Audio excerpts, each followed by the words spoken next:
आज राष्ट्रीय विज्ञान दिन आहे आणि हा दिवस आपल्या भारतामध्ये सर्वत्र खूप मोठ्या उत्साहामध्ये प्रत्येक शाळेमध्ये कॉलेजमध्ये साजरा करतात. तर आपण नॅशनल सायन्स डे म्हणतो. 28 फेब्रुवारी 28 फेब्रुवारीच का तर 28 फेब्रुवारी रोजी डॉक्टर सी.व्ही. रमन यांनी रमन इफेक्ट जी त्यांची थेअरी आहे ती त्या ठिकाणी मांडलेली होती आणि त्याचा आविष्कार त्या दिवशी झालेला. तर ते 28 फेब्रुवारी 1928 रोजी लक्षात या दिवशी तो त्यांनी त्यांचा जो थेअरी आहे तो त्या ठिकाणी सादर केलेला होता आणि त्यासाठी त्यांना 1930 मध्ये आंतरराष्ट्रीय दर्जाचा नोबेल पुरस्कार त्यांना भेटलेला होता. कधी 1930 रोजी लक्षात. आणि त्याच्यानंतर 1987 पासून भारत देशामध्ये राष्ट्रीय विज्ञान दिन विज्ञानाचं महत्त्व जाणून घेण्यासाठी विज्ञानामधल्या ज्या संकल्पना आहेत त्या जागृत ठेवण्यासाठी तसेच का कसे ह्या घटना घडतात हे समजून घेण्यासाठी 1987 पासून भारत देशामध्ये राष्ट्रीय विज्ञान दिन साजरा केला जातो. हा दिवस पदार्थ विज्ञान म्हणजेच जे प्रकाशाचे किरण असतात ते ज्यावेळेस ट्रान्सपरंट होतात म्हणजे ज्यावेळेस पारदर्शक बनतात समजा पाण्यामध्ये वगैरे त्यावेळेस त्याची लांबी वाढते आणि त्याविषयी त्यांनी तो थेअरी मांडलेला होता. तर आता पहा या ठिकाणी आपला एक छोटासा प्रोजेक्ट आहे किंवा एक एक्सपेरिमेंट आहे. तर ते असं आहे की तुम्ही रॉकेट बघितलं असेल आत्ताच पाठीमागे 2025 मध्ये डिसेंबरमध्ये एक रॉकेट आकाशामध्ये उडवलं होतं.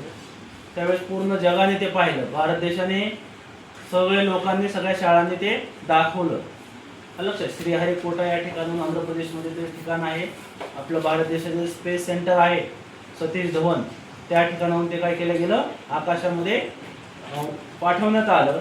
आणि ते वर्क कसं करत असतं माहिती आहे काम कसं करतं तर ज्यावेळेस ते इंजिन असतं आणि ते इंजिन जे आहे ते इंजिन ज्यावेळेस त्याचं इंधन जळत असतं म्हणजे जसं आपलं पेट्रोल असतं तसं त्या रॉकेटचं इंधन जळत असतं आणि ते जळालेलं इंधन ते पाठीमागच्या साईडनं काय करतं एकदम जोरामध्ये बाहेर फेकलं जातं आणि ते जेवढ्या जोराने बाहेर फेकलं जातं तेवढ्याच जोराने ते आकाशामध्ये झेप घेतं. त्याच्यासाठी ते त्याच्यातलं इंधन असतं ते महत्त्वाचं असतं. नंतर मग ते इंधन जळाल्यानंतर त्याचे पार्ट देखील सेपरेट नंतर हळूहळू बाहेर पडतात. तर अशा पद्धतीने हे आपल्याला वानखेडे इयत्ता 9वीची विद्यार्थिनी आहे ते आपल्यासमोर दाखवेल कशा पद्धतीने ते आकाशामध्ये झेप घेतात. हे पहा आता इथे तुम्हाला दिसतंय. त्याला थोडं आपण स्ट्रेट करू.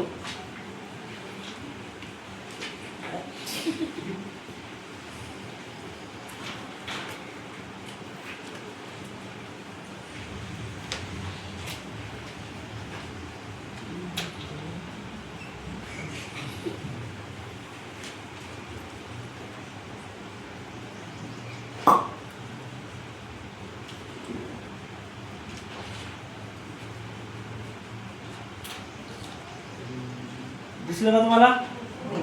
त्याला बॅग देखील अशा पद्धतीने घेता येते. पुन्हा एकदा ते आपल्याला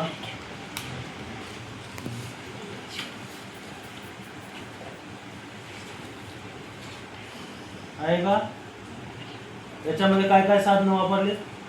त्यामध्ये हे बॅटरी आहे. हां हे इंजेक्शन आहे.